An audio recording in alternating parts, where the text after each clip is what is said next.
Hey guys, welcome back. Welcome if you're new to Corey's Nail Diary. We talk about books, nails, and everything in between. Today is officially the end of January 2026, which is crazy. I feel like every year it moves slower and slower, but some years January is like so fast. This one was slow though, and I don't really know why. Anyway, let's get into the books that I read this January and what I thought of them.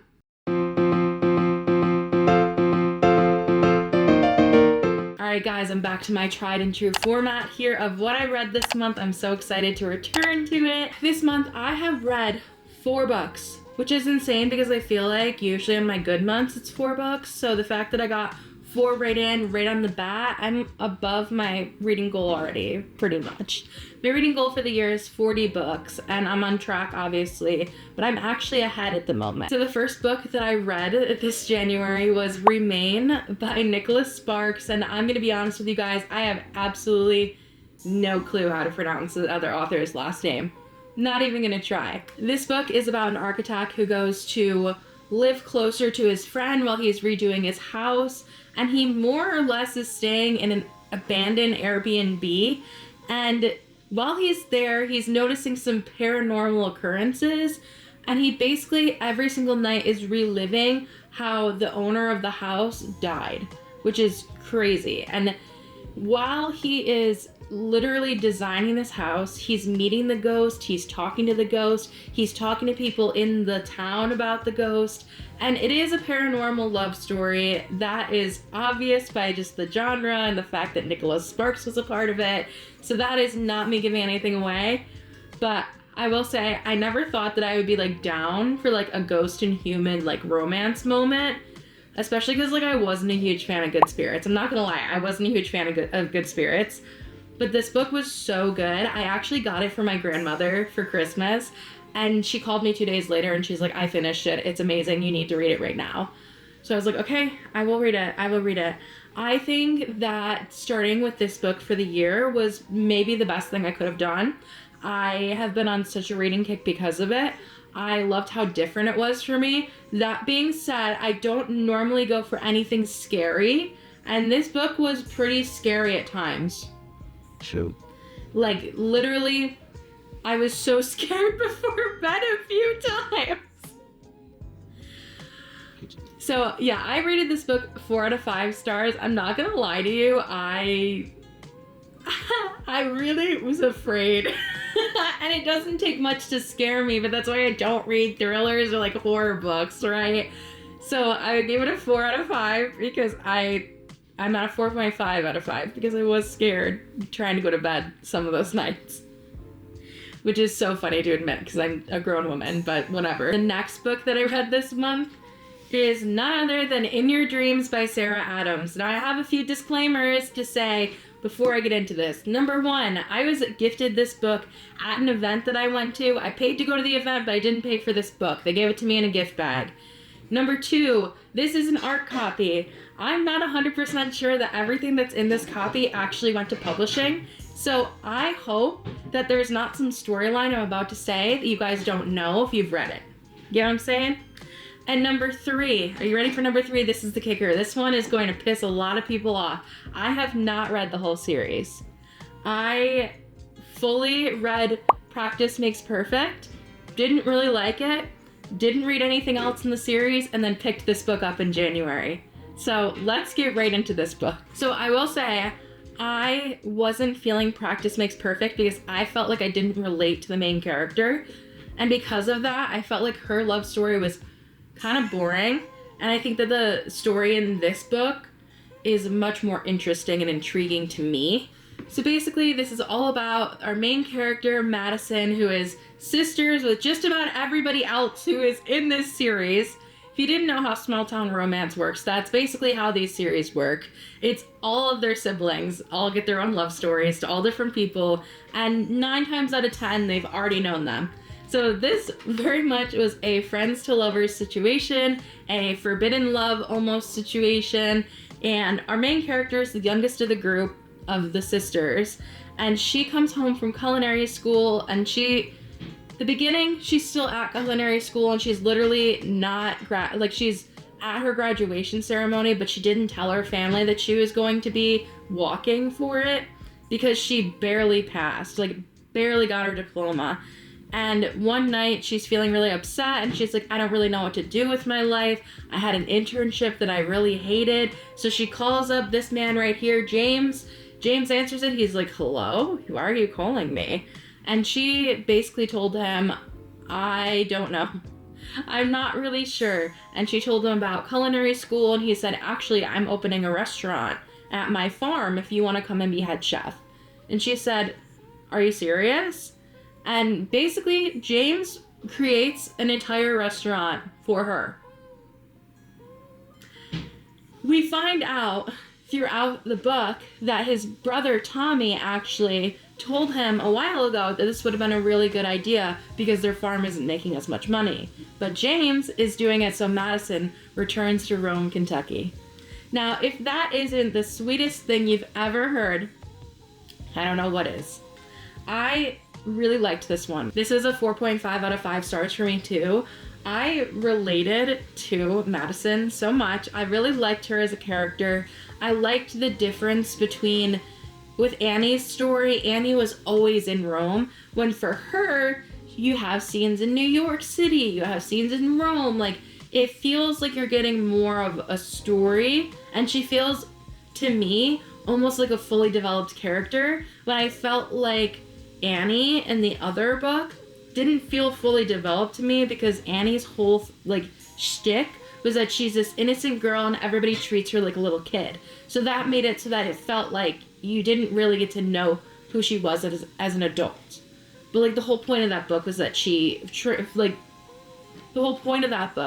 transformed into being an actual woman. But I just like wasn't there for the ride. I didn't really appreciate it. This one, though, I liked how Madison had tried her best to be outside of the family, outside of Rome, Kentucky, and she ultimately decides it's best for me to go home. And that's what she does here. I also really just enjoyed the chemistry between her and James, and I'm very happy I read this book, all in all. If I was able to recommend you any from this series that aren't 1 or 3, because I haven't read those ones, I would suggest this one. I think it was very fun. And to be honest, I mostly read it because this cover is just so cute. And I got it for free. I mean, I went to an event, it got it for free. What can I say? And you know what? Since you're wondering what event it is, I'll put the card right here. And the next book that I read this month was my book of the month pick, which was The Future Saints by Ashley Winstead. I have such a love-hate relationship with this book. I really do. I haven't seen anybody talk about it, so I'm excited to talk about it here with you guys. I think that the publisher is doing a major disservice to this book, because when I read the description for it and it compared itself to Daisy Jones and the Six, I thought I was getting another rock band focused, like problematic main character, like 80s vibe or 70s vibe out of it rather. But this book takes place in 2024, which I thought was interesting. And I think that my main issue was I found it hard to believe because there's not really rock bands like Fleetwood Mac like just springing up out of nowhere anymore. Like, it felt like this book could have been so much better if it was in a different time period, which I think ultimately was my main issue with it. Ultimately, though, I will explain what this book is about. This book is about the main character, Hannah. She is the lead singer of a rock band, and she's deeply troubled. This entire band is, because their manager passed away, and their manager was very, very good friends with all of them. So you end up in this like interesting, weird thing of like, she's depressed and wanting to leave the band, the rest of the band's happy to be there, the label is like, oh my god, you guys are terrible. So in comes Theo, who's been assigned as their new manager, which obviously is going to hit a sore spot considering their old manager just passed away. This whole story is Hannah and Theo learning how to make it in Hollywood together, because Theo really hasn't been in the business for too long. And Hannah, her and her band, they have been, but she's clearly been unhappy and like almost in a dissociative state because of her manager passing away. Throughout the story, Hannah and Theo have this like will they or won't they vibe about them, which I kind of like. I liked it, but I like wanted to like it more, but like it was like, okay, cool, give me nothing. Like I don't really know what it was supposed to be. Also, the names in this book were insane. I mean, one of the guys in the band is named Ripper. Like, what? I didn't like the ending either. I'm not gonna lie to you guys, I didn't like the ending. I think that if I would have went in completely blind, not having the comparison to Daisy Jones and the Six, I would have liked this book a lot more. But because I was such a big fan of Daisy Jones and the Six, I was like, I have to read this book. I have to get this book. And it ultimately ended up disappointing me because I think with that comparison, I wanted it to be so similar to that book and like live in the same world as that book, but it just didn't. I don't know how many stars I rated this. Hold on. I rated this book 3 stars purely. I give 3 stars if I get through it and I'm not like, I just want this book to be over. I did want it to be over, but it wasn't like I was dreading the next page. It was like, okay, I can see where this is going, kind of, if that makes sense. There was like a really intense part at the end that I really enjoyed though. And my final book that I read this January is the tried and true, the one that everybody talks about. I know, you guys are gonna say, why didn't you read this book sooner? Remember, I don't read fantasy. I don't like fantasy like that. So when I had finally gotten my 3rd person telling me to read this book, and I happened to finish The Future Saints early, of course I went to pick up The Fourth Wing. Are you kidding me? I had high hopes for this because many people, as you know, if you are anywhere on the internet, the hype for this book is similar to A Court of Thorns and Roses by Sarah J. Maas. So immediately in my brain, I'm like, oh, it must be so amazing. And I will say, I went into this with an open mind. I was like, nothing can be worse than what I went through with this one. I will make it through this book. I went into it, I'm like, everybody's telling me this book is so good. I knew that, obviously. The first 100 pages were so good. Like, the world setting, the getting to know the main character, so good. And I was just along for the ride. I was enjoying it. She got to bond with her dragon. I loved every part about that until we got around the 300 page mark and I was severely bored. Severely bored. I don't know what happened in those chapters, and when I kept reading, I was like, oh, I think I don't know what happened in those chapters, and I maybe needed to, because there were so many words that I did not know what a single one of them meant. Also, Rebecca Yarros, can you please, I'm begging you, when you introduce a new dragon for the first time, can you put the dragon's name and then in parentheses the dragon? Like, I guess I'm just dumb or something, because I was reading it and I was like, where are these characters coming from? There are so many characters in this book, and like, that's a good thing. She handles them well. I know who the majority of them are, but who the hell is Garrick? Who is Garrick? I don't know who Garrick is. Like, those are my only qualms with the book. Aside from, actually, I will say I do have another qualm with it. I'm not gonna give too much away here. Ending pissed me off. Everybody's like, you're going to want to read the second one as soon as you're done with the first. No, I put this book down and I haven't thought about it since. I am severely pissed off at the end of this book. I'm going to read the second. I'm just going to have a buffer book in between because I need some time to cool down from how angry I am for the final twist of this book. If you know, you know. Anyway, now that we've gotten that out of our way, I'll explain what this book is actually about. This book is about a 20-year-old girl named Violet. I don't 100% understand what's going on here. Once again, fantasy book, not really fantasy reader. Trying to get it, don't really get it.